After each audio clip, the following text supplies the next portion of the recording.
Sumuko ang isang miyembro ng Communist Terrorist Group sa mga miyembro ng Bulacan 1st Provincial Mobile Force Company sa Camp General Alejo S. Santos, City of Malolos, Bulacan. Kinilala ni Police Major Ian Henry N. Doctor, Officer in Charge Force Commander ng Bulacan 1st Provincial Mobile Force Company, ang sumuko na si alias Kasan, 40 taong gulang, residente ng Bagbagin, May Kawayan, Bulacan at dating kasapi ng revolusyonaryong hukbong bayan na nag-ooperate sa Pampanga, Bataan at Zambales. Nabatid na isinuko nito ang isang caliber .22 revolver na may 5 live ammunition. Samantala nakatanggap ng bigas at pinansyal na tulong ang sumukong rebelde bilang paunang tulong mula sa pamahalaan.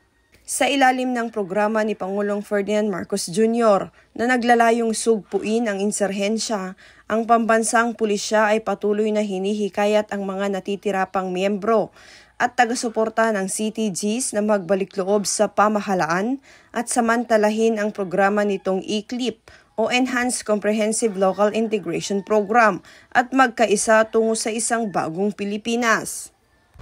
Mula dito sa Camp General Alejo S. Santos, ako ang inyong PNN Correspondent, Patrolwoman Mildred A. Tawagon, alagad ng batas, tagataguyod ng Balitang Pulis.